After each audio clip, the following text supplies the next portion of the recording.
กินนั่นเลยหอมแท้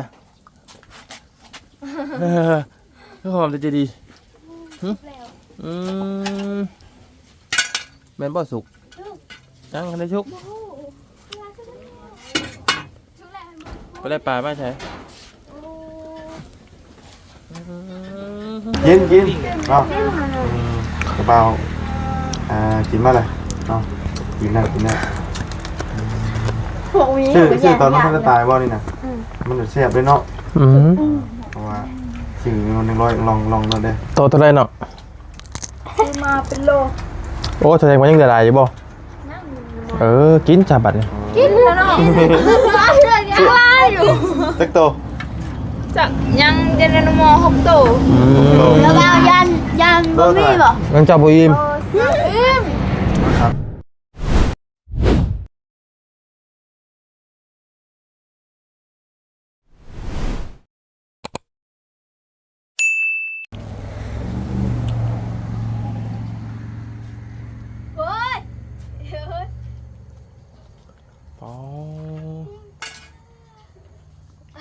ยังนี่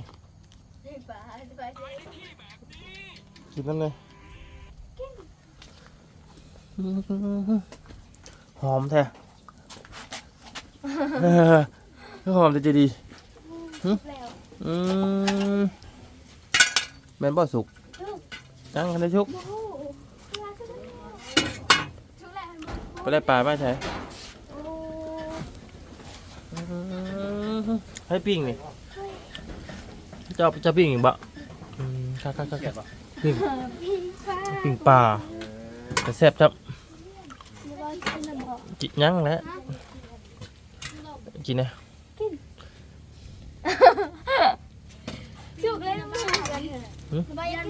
อยากกินแล้วกินรอดแล้วบ่หยอกซื้อกินแหละกินรอดชิมกันเลยเบิ้งชิมเอ้ากินก็กินหอกินน้ำกัน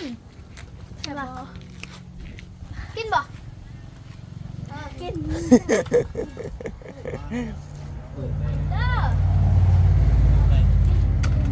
ปิ้งปลาเดี๋ยวนี่ค่ะโอ้ต้องใหญ่เนาะเอาเขาก่อนมาพี่น้องไอ้น้องตัดภาพมาอยู่พี่เด้อพี่น้องก็อยู่เพื่อนซานน้องใจดีเนาะ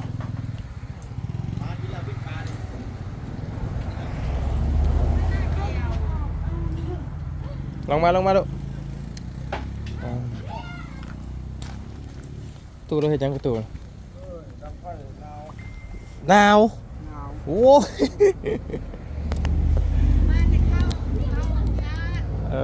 สวัสดีตู้หนาวบ่พ่อโอ้มาแล้วกันนี่ก็มา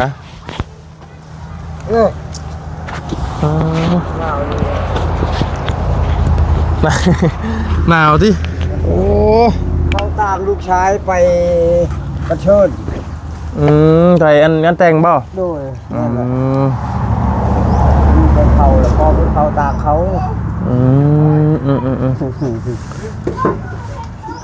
เจ้าพี่น้องเนาะพอดีทางประตูกำลังคิดจูไฟหนาวสันโอ้ถนนห่อนหัวจักเตะคิดได้ผู้เฒ่าพี่น้องเลยหนาวเลยจูไฟผิงก็เนาะโดยต้มน้ำฮอนแต่น้ำจะกินกับมันกินไม่ได้น้ำเย็นรู้เลยโอ้ต้องต้มบ่เจ้ากะโดยแม่นแหละต้มแล้วพอกินน้ำเย็นแล้วมันเจ็บท้องเอากินไม่ได้เคยกินน้ำฮอนนะ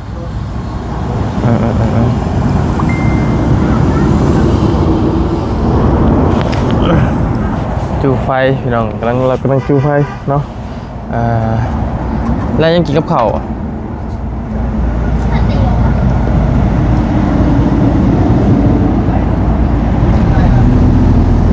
มาใส่น้องเพิ่งก็ไปซื้อไก่ไล่บ่ที่ผู้แข่งรถแต่ว่าให้ลูกมาพร้อมมาปลูกกันเป็นบอกมัน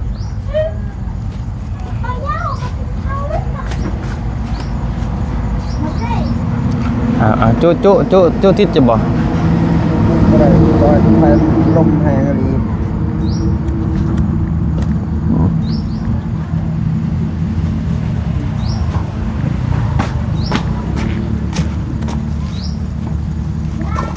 เป็นยากใหญ่ จุด้วยจุประตูด้วย เจ๊โอ้ยเลยทีเดียว จุประตูด้วย ลมพัดเจ๊โอ้ย โอ้ยอันนี้ก็บ่ ก็ บ่คือดอกหมอนี่ก็ได้ เพราะไอ้โอ้ยทีเดียวมองนะ เบิดคืนหมอนี่ก็มันเบิดน้ำมันน่ะเนาะ ยัง ยังบ่โอ้ ไปเวียดนะไป ไฟเวียดมันบ่อยากอันนี้ ยังลุกก็ได้ มาต้มเป็ดต้มไก่บ่น่ะ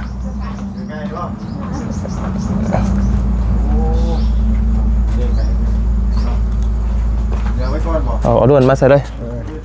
พอดู ตู้ร้อนหนาวอาบน้ำได้นั่งอาบเรียบร้อยเนาะอาบตะเวียงตะเว้นแต่ผู้สาว อ้าวมันหนาวเลยเนาะ หนาวมองไหนเถอะ หนาวไอ้ไม่เคยหนาวไอ้อาบน้ำ ยังคำพูดได้แต่ว่าอาบกะ สบาย นั่งลงที่โต๊ะนั่งลงคำพูดได้แต่ว่าอาบกะ มันไม่เย็นเหมือนน้ เย็นกระทนได้สีทนได้ค่ะ ำน้ำประปามันจะเย็นได้จังเลย อ่ะเจ้าน้ำนั่นจ้ะน้ำภูเขาเนาะเมนเรื่องของเจ้ามันเย็นกว่าเนาะปืนผูกแขนรถเนาะไก่จักโต อ๋อ โอ้บ่อิ่มดอกตู้บ่มาดอก มาแหละ บ่มาบ่อิ่ม ก็มามาหน่อย บ่อิ่มดอกไก่2ตัวนึง โอ้บักใหญ่ได้แบบแต่บักใหญ่ บ่มาอีดอกแต่ว่าสิมาทันบ่หั่นแหละคำสิสวยเนี่ยจักไล่อยู่9:00 น 10:00 นไล่อยู่ 8 โมง9 โมง โอเคเดี๋ยวว่าสิพยายามตื่นมาให้ทันเด้อบ่มีรถมากันไปรับเลยเด้อ ให้สิไปหับ อันเด็กน้อย2คนนี่ได้ไปรับ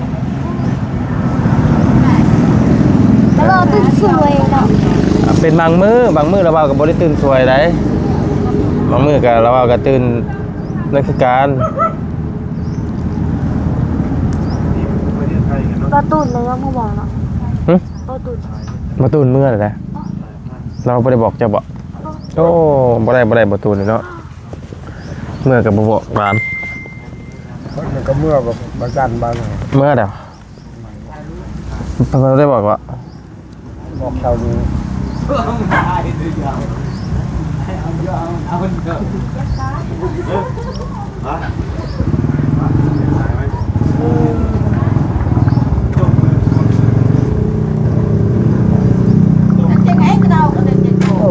ต๊ะ กระโตกมาเถอะ โต๊ะกระเป๋า ประตูซื้อยังประตูนี่ พอดี ฮะ พอดี ซื้อพอดีโอ้ซื้อเดียวกันก็บอดี้เลยเนาะเออ ดีเด้อ บ่าวดีจักปีแล้ว พอดีเห็นบ่อยู่เฮาบ่ เงิน อยู่เฮา73 ปี ตอนนี้ฮอดบ่ตู่ โอ้ยพี่ยังบ่ฮอด โอ้ 68คอยกันใหญ่แล้วไปทหารล่ะ บ่ได้รับทหารบ่เจ้ากะ ทหารลาวชาติทหารปัจจุบันอยู่สวรรค์อยู่อันพลาน3 ปีอยู่พลาน โอ้ยพอกันไปได้บอกสงคราม แล้วยิงอยู่บ่ยิงปืนอยู่บ่ยิงปืนเป็นอยู่บ่ ก็ยิงกันแล้วบอก ยิงบ่ยิงคนนี่บ่ ยิงกันแล้ว ยิงคนได้บ่ประตูเคยยิงถึงคนบ่ ยิงกันแล้วบอก ถือบ่ อ้าวเป็นยังประชิมบุทึงกันตาเขาไปยิงเข้ามูยิงเข้า ว่าปิ้งสิว่าปิ้งไฟพี่แต่จริงว่าปิ้งไฟ ตาดิเอามันสุกเลยดิ สุกเลยโดนชาโดนไฟก่อนสีทางหมอนไปลองกันเนาะไปซื้อป่ามาซื้อมาตะเบียดบ่ไปซะ พระเจ้าแทนมันเด้อ ฮะ แท นรถเด้บ่ได้ผูกแขนคนหรอวะ บ่ บ่ได้มีเงินผูกก็ได้หรอวะ ได้ โอเคมาร่วมงานซื่อก็ได้เนาะ เด้อ โอเคเนาะโอ้จิบเขาใหญ่ดีพี่น้องเลยเห็ดจิ๊บจ้ะ สบายดีน้องสิให้มันเจ้าก็ให้มันกินเบิดกว่านะโอ้ให้มันกินได้ครั้งสุดท้ายครับได้ตัวใหญ่บ่ จ้ายังน้อย ตัวหนึงเท่าไหร่นะ 1.5 เพิ่งไก่ตัวละ150,000 เอ้าจะมาเอาดิปลาเน่า มันเป็นไก่เบียดเนาะ จิดิ นึกโมเมนไก่อันไก่ พัน กินน่าจะดีปลา เน่า มากินไหมน้องกงมี ปลาเจ้าที่ต้มกิน กินบอกกินน้ำกัน เอา กินแล้ว เอาบอกเลย ใส่จานมันจับคือจับขี้ยังเขาจับขี้ก็เถอะไป เป่ามวนนิดหน่อยนี่อันตะกู้ คนอายอาบน้ำล่ะ ยัง ยัง เป็นนี่แหละ โอ้เขาบอกอาบน้ำตะเวนคือทิพเจ้าหรอก ไม่อาบจะเป็นแท้ เพิ่นอาบตะเวนเต็ง เล่นเลยเนาะหนาว หนาวอ่ะ น้ำภูเขาได้พูดกัน ข้าวกินข้าวเนี่ยไม่อยากใส่มากิน กินข้าวลูกกินข้าว กินเลยตอนป้าจะได้ยังไง จ้า โต้โต้ ใส่ปลา3 ตัวเห็น2 ตัว 3 ตัวหนึงแม่เทาคลั่มเขาบ่ใส่เป็นนัว เราบ่กินนั่น เอาคือวางชัด เป็นยังตั้งเราบ่กินบ่ เราเจ็บแขนไปสักเมื่อเช้านี่เด็ไปสักมาแล้วเขาว่าเป็นนัว เพิ่นมากินตึงนัวอ้าวสร้างบ้านซักแขนมาจริงๆก็มากินตึงนัวคลำเป็นนัวบ่เออ นัวเลิกอยู่แถวเนาะ บ่เบิ่งปลาก็สินัวดึกอยู่ ไผเอือบใส่เพิ่งนัวหลายเนาะ จะใส่เกลือเค็มพอดใส่เกลือลายกิน กินเอากระเป๋ากินมาเลยเอากินได้ พวกนี้ ชื่อตอนนั้นมันจะตายบ่นี่นะมันจะแซ่บด้วยเนาะเพราะว่าชื่อมัน100ลองนั่นเด้ โตเท่าไรเนาะ ซื้อมาเป็นโล โอ้แสดงว่ายังเหลือหลายอยู่บ่กินจับบัดนี่ กินแล้วเนาะยังลายอยู่ จักโต จากยังเจนนม6ตัว แล้วก็ยันบ่มีบ่ ยังจับบ่อิ่ม 30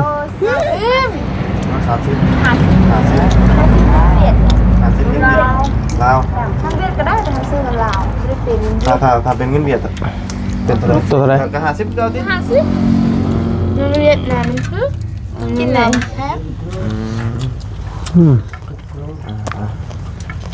หางไม้หมอกพุ่นติไม้ปลาได้ไก่มาเนาะ ครับเนาะ มื้ออื่นกินไก่ตอนเนาะ อื่นกินไก่เนาะไก่ อ้าว ไก่มัดแขนน้ำอื่นเนาะ เชิญคนหลายบ่ บ่ สักคน นี่ไปไหน ทีมงานตะบ่าว เอาบ่ได้เอาบ่ได้มัดแบบอันนั้นเนาะเอาไปต้อนรับอันนี้ซื่อๆเป็นเพนี่ ซื้ออีก พร้อม ไก่ กัน ตัว เนาะ นึง ชื่ออีกตัวหนึง ด้วยยันนาบาวบ่พอกิน โอ้แม่นได้หลายซื้อได้ เจ้า เนาะ ชื่ออีกป่ะ บ่ ชื่ออะไรอีก เงินอาจารย์ลาวให้ โอ้ ชื่ออะไร ยัง ยังบ่ได้ บ่ได้เด้ต้องซื้อได้บ่ได้เด้บ่ฉันละว่ากินบ่อิ่มเด้อันนั้นเนาะคืนสิบ่ลงเด้น้องแต่งจริงแสดงว่าพากันกินแล้วนะนี่บ่จังยุกละ อยู่เพียนี่ยังบ่ โอ้ยเงินนั่น บ่ได้พ่อตัวง่ายๆได้น้องของมีนี่พี่น้องเอ้ยคนนั้นได้นี่บ่ได้อยู่เฮือนอยู่ซ่านเด้ ไปอยู่เนาะ ไปอย่างเดียวพี่น้องเอ้ย มือนี่ติดนั่นคือติดดองบ่จะบอกส่วนมันเป็นบ่ติดดอง อย่างงี้ไปอย่า ครับเสียญานี้ติดเงินนี่มือนี่เนาะใหญ่เสียเตา เจ้าอ้วนขึ้นบ่ เอาเรียก กูชื่อบ่อ้วนคือบ่อ้วนขึ้นกว่าหมู่ ไผ่ บ่ อุ่นไผ่อุ่น บ่จ้ะ จะดีนี่ มาเห็นแล้วแหละคือบ่ได้เบ่งมานี่ เริ่มกินลายเลยเนาะ มาซ้านี่จอยนะ ราคาเรียกหลายเลย นี่ประตูอีกกู กินลายคือกัน กินลูกกิน กินเก่งพอดีน่ะกินเก่งอยู่ อืม กินลายก็มูแน่ เราแล้วก็อิ่มนะ บ่กินแบบเดียวกับระบาก็กินลายได้ ยาได้ฮะ ไม่ได้กูไม่ได้ก็ไม่หลดเราเลยแล้ว ตรงนี้ปั่นเข่าแล้วตรงนี้อ๋อ เฮ้ยตัวนี้ด้วยแต่ว่าปั้นเขาใหญ่ได้น่ะ ปั่นเข่าไงวะอ่ะธรรมดาปั่นเข่าเจ้าทำไรปกติเอาลองดู ซ้ำอันนี้ บอลเอาดีๆถามก่อน ปกติ ปกติเอา ทำได้ปกติโอ้ ก็เชื่อกันไล่ โอ้อ่ะลองกังวีได้ทำได้ของเจ้าปกติเจ้า ก็มันก็เลย ปกติเจ้า มาหลาย ปั้นใหญ่เปล่า ครับ นี่ยายผมเลย โอ้ใหญ่ด้วยเฮ้ยแล้วเจ้าได้ทำได้เจ้านะลองเบิ่งพี่น้องคำข่าวแต่ละคนบ่ทำกันได้ ทำได้ ลองเบิ่งครับโอ้ ใหญ่กับมูนี่ แสดงว่าใหญ่ดิน้องเลี้ยงได้จ้ะเอาดี ก็ทำนี่เลย ๆ เก่งนะ ยายทำนี่ ตัวบ่ ตัวฮะลองดูฮะ นี่แน่ น้อยกว่าหมู่เนาะเราพี่น้องเลย ยายมึงก็ชอบ หน่อย พอดีเกือบซ้ำกับข้าวแล้วว่าก็ซ้ำนี่ของเราว่าปกตินะบอกเห็นคำข่าวอันน้องแต่จริงน้องเจดีกินนิดตกใจพี่น้องหม่วน คน เลย ไทยมันนั่นมันกินคิวโฮยมาเป็นเดือน ว่า กินมีเห็นเปล่า โอ้ ครั้งนี้คือฟิงไพ่ตะเวนถ้าบอก หนาวเราอะ โอ้ยเนาะหนาวไว้นี่เนาะทางนี้ อยากกินอยากน้ำตาลกินพี่น้องแซ่บ แซ่บ ปิ้งอีก พระ ปิ้งนี่ มาแต่โรงงาน คาราบาวอยากกินปิ้งนี่ พระลูกพระ ยังหกโตอยู่ บักเวลา เนาะ แต่ถ้ามือบะหมี่ไก่อะ มันพาเท่า กิ จำ น เลย บ้า ได้ไหมได้แล้วกินได้เบิด ขอซื้อตัวนี้เลยเนาะมาย่า มาเจ้าแล้วเบิ่งพาเท่าจำเลย จำพีเมาโอ้ยระบาก็เห็นหยอกกันเอาไม้ขอลงไปป๊อกเลยเราเห็นหน้าแล้วดังเดี๋ยวเชื่อกุศล เราเห็นหยอกน้ำเก็ดไม่ปีนไม่อย่างเด้อหันแล้วพี่น้องเลยคนเราเป็นชื่อภาษาเพิ่นดักพี่น้องเลย ต่อไปดังจะเลิกเจอไป ถ้ามันง่ายนะดีบอกดีเลยไปมันนะมันสิมีไหมภา เขา ษา ก็พูดเลย อันนึงง่ายอันนึงบ่ได้ง่ายอันนึงนะอันนึงง่ายอันนึงบ่ได้ง่ายมันง่ายมัน พูดแต่เดินเตาหน้าก็รักอ่ะแบบเดินเนื้ออะไรเงี้ยดังจะเลิกเจอ เพราะว่าเราว่าก็เห็นพอตู้ต้องใส่ได้เห็นได้แล้วกิน กินหัว ใจดีขับเป็นแซ่บเลยเนาะ ข้าวบะหมี่ข้าวปั้นอีหยังดาราช่องเจ็ดกับ เนาะ แล้วจริงเด้ ตั้มเข้าไปเดินทางกับแต่ หนาวมันนี่เนาะ กินแต่แซ่บพี่น้องเลยเนาะแหมแล้วว่าทอดไข่ชุกิน มันนั่น สิ เศร้า บ่ เบา เคยตอนยังแค่เดียวบ่ เจ้าย่องกินเป็น อ้าวแซ่บแซ่บ แม่บ่าว เฮ้ย นี่อย่างเดียวแล้วบ่าวทอดไข่ไหม้ ไม่แต่กบเนาะในหัวเนาะ เอ้ยขี้ไล่ทั้งนอกแต่จิตใจมันงามดีเนื้อแซ่บ นั่นเหลือแต่ว่าบุญมันต้อย จะไปวันนี้จะปลุกแล้วเราเห็นกินแล้วเด้อไปวันนี้เห็นเราเห็นกินแล้วจะดีนี่อ้วนขึ้นจะดีนี่พี่น้องเลยเห็นเมื่อนั้นมาเนาะแล้วเอาเบงขึ้นเปล่า อ่ะแต่ก่อนเพิ่ม กินอะไรจริงนี่อ้วนที่สุด ไม่ได้อ้วนเนาะเคยมากกบนิดๆเนาะ แล้วนี่อายุ50โลอายุอันตัวแรก50โลแบบเคยองค์การ เขาไปเอิ้นว่าตุ้ยเขาเอิ้นว่าอีอ้วน รู้ครับอ้วนทำไมมึงกินเยอะมาก น้องของมินิจอย จะแบ่งมือนะอ้วนไม่ได้50เรียงเขา เพ เล่า ราะว่า เพื่อน ไปเบียกคู่มือเฮ็ดเบียกคู่มือเด้พี่น้องเนาะ บ้าว เมื่อนั้นบัดแก ดี๋ยวเป็นเราก่อนเมื่อนั้นกันอันพากันไปขูดอันยางอันนี้แหละพี่น้องเลยไม่ยางบูงนี่เนาะขูดบดขูดใส่ทองน้อยรถเจ็บที่เนาะ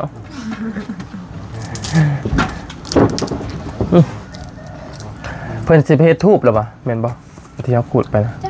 เอาเห็ดเกิบได้ยินเขาว่า เนี่ยคนเอานี่ว่าเห็ดเกิดนะ ก็ไม่ได้เนี่ย ก็ โอ้ยดอกเกิดเผายางคุณฮะ แล้วเขาเอายังมาล่ะ โอ้ เกิดยัง ครูบอกฉันบ่ไปเข้าห้องเย็นนะครูบอกว่า กูไม่เห็นเราเดาเองลูกสาวอ่ะมือนั่นแบบเบายังบอกดูนี่หมดลายว่ะก็ให้ได้ยังนี่ก็ให้เกิบแล้วว่ะก็ดำแล้วให้เกิบ เขาบ่จักเขาบ่ฮู้เขา กินข้าวได้ทุกคนโอ้ยหรือว่านี่น่ะคือขี่รถเตี้ยแทนลูก กินข้าวแล้วกินข้าวป่าหมดแล้ว เอาพี่น้องไงกิน นี่แม่กระดาษไม่บอกแม่กระดาษลูกพี่ลูกเรียกอะไรลูกแม่กระดาษไม่ เป็นไปกระลาบให้กันเนาะ เฮ็ดไปกระลามให้บ่เฮ็ดจิบ่ของเจ้าของนะ ไม่กระดาษลูกเพิ่มคือแม่กระดาษลูกโป่งสบายดีลูกค่ะ โอ้ยสบายดี เอามาอย่างบ่เฮ็ดก็ได้บ่จ้ะ บ่สบายดีล่ะ มันบ่คมบ่หยังบ่ ลูกเป็นต่อหัว เอ้ามาตอนจบลุงบ่ กินได้ไม่อยากให้ลูกแม่ให้ลูกไม่ได้ ลุงเพิ่มมาทีหลังในหัวพี่น้องกันเนาะ มีบายลุง สวัสดีมีแห้งเด้ออยู่ดีมีแห้งเนาะสบายดีน้องสบายดี ให้ลูกเลย ยิ้มป้า ได้ดิ สบายดีลูกสบายดี สบายดี สบายดีบ๊ายบายลุงเพิ่มต้องมีแนวนะฮะเอาอยู่ดีไม่แห้งพี่น้องกันเนาะพวกกูสู่ทุกคนนะพี่น้องเด้อเนาะมาเยี่ยมมายามทางครอบครัวน้องเพิ่นตอนแดงๆกะน้องเพิ่นเอาปลาสู้กินอ๋อตัวโอ้ทานคักกรีปิ้งปูปิ้งปลาเนาะตู้เนาะคักเอาขอบคุณบักกุศลทุกคนพี่น้องเนาะมุกขอบใจหลายๆที่เข้ามาติดตามรับชมเนาะสำหรับคลิปนี้ไปก่อน